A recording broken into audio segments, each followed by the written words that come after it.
Bricks దేశాల క్రీడలు యువజన మంత్రుల సమావేశాల నిర్వహణకు విశాఖపట్నం సిద్ధమైంది. కేంద్ర క్రీడలు యువజన సర్వీసులు కార్మిక శాఖ మంత్రి మన్సుఖ్ మాండవీయ అధ్యక్షతన ఇవాళ రేపు జరగనున్న సమావేశాలకు యంత్రాంగం విస్తృత ఏర్పాట్లు చేసింది. ఈ సదస్సుకు భారత్తో పాటు బ్రెజిల్, రష్యా, దక్షిణాఫ్రికా, China, Egypt, Indonesia, Iran, Saudi Arabia, UAE నుంచి ప్రతినిధులు హాజరవుతారు. ఉదయం తొట్లకొండలోని మొక్కలు నాటడంతో సమావేశాలు ప్రారంభమవుతాయి.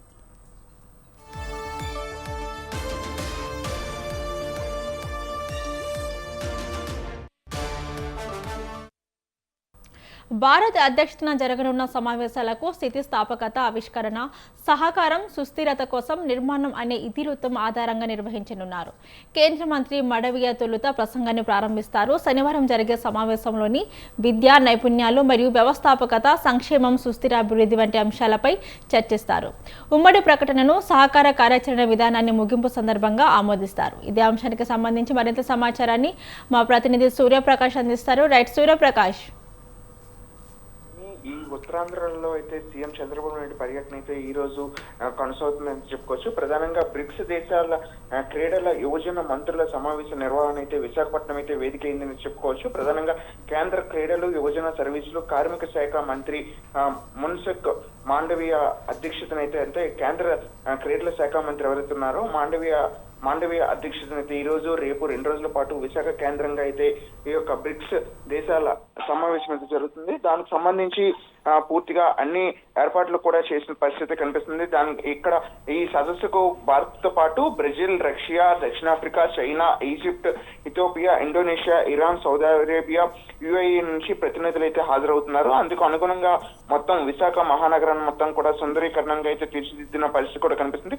ఉదయం తట్లకొండలో మొక్కలు నాటడంతో ఈ సమావేశాలు అయితే ప్రారంభమయ్యాయి.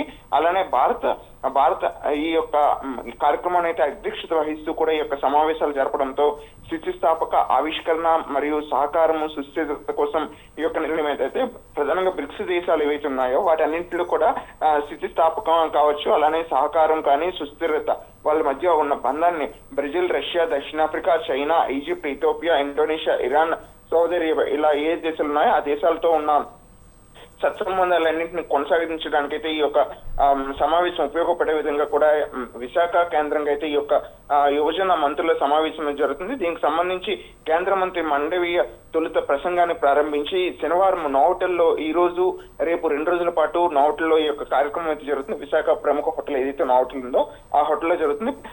తట్లకొండలో ఉదయం మొక్కలు నాటిన తర్వాత అక్కడ నుండి నోవటెల్లో ఉదయం 11 గంటల నుండి కూడా ఈ యొక్క సమావేశం ప్రారంభమవుతుంది. ఈ సమావేశానికి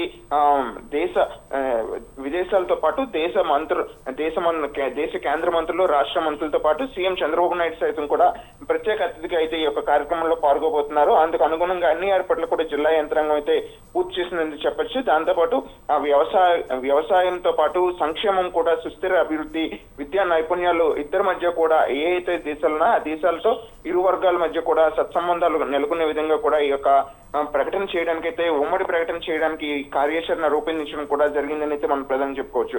ఈ 2 రోజుల పాటు జరిగే యొక్క క్రీడల విధానం పైన కూడా ఉమ్మడి నిబద్ధతను పూర్తి స్థాయిలో చర్చ చేసి దేశీయ క్రీడలను, క్రీడా రంగంను సాంకేతికంగా మరింత అభివృద్ధి చెందేందుకు కూడా అన్ని ఏర్పాట్లు చేయడానికి ఈ యొక్క సమావేశం దోహదపడుతుందని చెప్పేసి కూడా అధికారులు అయితే తెలియజేస్తున్నారు. ఈ రోజు జరగబోయే కార్యక్రమంలో కల్చరల్ యాక్టివిటీస్ మరింత ప్రత్యేకంగా ఉండే అవకాశం ఉండడంతో స్థానికంగా రాష్ట్ర మంత్రులతో పాటు ఆ రాష్ట్ర ముఖ్యమంత్రి సీఎం చంద్రబాబు నాయుడు సైతం కూడా ఈ యొక్క కార్యక్రమంలో పాల్గొనడం జరుగుతుంది. Bhavani. Right, thank you Suryaprakash.